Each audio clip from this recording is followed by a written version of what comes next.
Next question में हमसे पूछा गया है कि हमें बताना है कि the de Broglie wavelength of a particle with mass 1 gram and velocity 100 metre पर second is. De Broglie wavelength हमसे पूछी गई है। हमारे पास में डी ब्रॉगली इक्वेशन का फॉर्मूला होता है lambda is equal to h upon m v. Planck's constant की वैल्यू रखेंगे 6.626 into 10⁻⁻³ kilogram metre second metre square second minus 2। Mass हमें 1 ग्राम दिया गया है, हम इसे केजी में कन्वर्ट कर देंगे। 1 gram is equal to 10⁻³ kg और हमें वेलोसिटी दे रखी है 100 मीटर पर सेकेंड। तो यहाँ पे हम 10⁻² मीटर पर सेकेंड रख देंगे। इसको by solving and by cutting these KG से क्या कैंसिल हो जाएगा, मीटर के साथ कैंसिल हो जाएगा, हमारे पास में मीटर बच जाएगा। यहाँ पे सेकेंड है,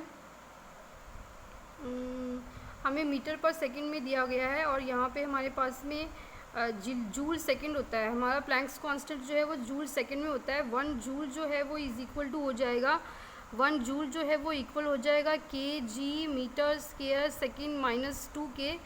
तो यहाँ पे जूल सेकेंड है तो यहाँ पे सेकेंड इन्वर्स, सेकेंड के साथ में सेकेंड कैंसिल हो जाएगा और फिर यहाँ पे हमारे पास में बच जाएगा सेकेंड इन्वर्स से सेकेंड इन्वर्स कैंसिल हो जाएगा तो मीटर हमारा आंसर आ जाएगा।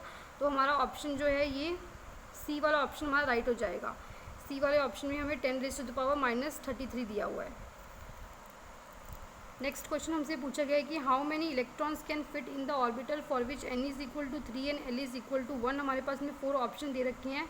जब भी हमें l की वैल्यू दे रखी होती है तो हमें ये फॉर्मूला लगाना होता है 2l+1 का फॉर्मूला लगाएंगे। हम l की वैल्यू दे रखी है 1, l की वैल्यू 1 पुट करेंगे तो हमारे पास में आ जाएगा 3, 3 2 जा 6। हमारा ऑप्शन बी जो है वो राइट हो जाएगा।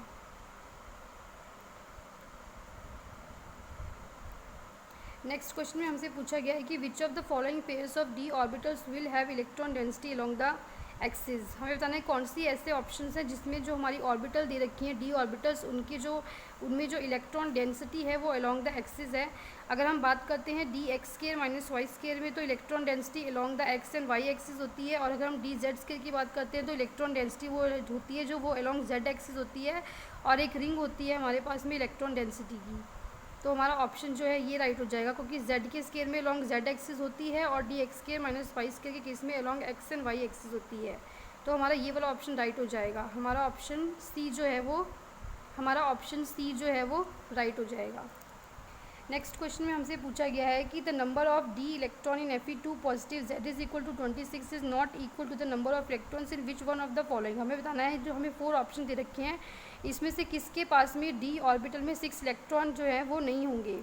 इज़ नॉट इक्वल टू किसके पास में, क्योंकि अगर हम Fe2 की बात करते हैं, अगर हम आयरन की बात करते हैं एटॉमिक नंबर 26 इलेक्ट्रॉनिक कॉन्फ़िगरेशन उसकी आर्गन 3d6 होती है। अगर हम उसको Fe2 पॉजिटिव में कन्वर्ट करते हैं तो 2 इलेक्ट्रॉन्स जो है ये 4s के 2 इलेक्ट्रॉन्स जो है वो रिमूव हो जाएंगे, 3d6 आ जाएगा। 6 इलेक्ट्रॉन्स हमें बताना है कि किसके पास में 6 इलेक्ट्रॉन्स नहीं हैं। अगर हम बात लिखते हैं यहाँ पे हमारे पास में डी इलेक्ट्रॉन्स बोला गया, डी इलेक्ट्रॉन्स जो हैं हमारे पास में उसके पास तो हैं हमारे पास में 6 इलेक्ट्रॉन आयरन के पास में। मैग्नीशियम के केस में देखो, मैग्नीशियम के केस में नहीं है हमारे पास में। पी ऑर्बिटल्स ऑफ नियॉन की पी ऑर्बिटल में 6 हैं। पी ऑर्बिटल ऑफ क्लोरीन की पी ऑर्बिटल में 6 नहीं है पर 5 हैं। पर ये ऐसा नहीं है कि इसके पास में वो नहीं है।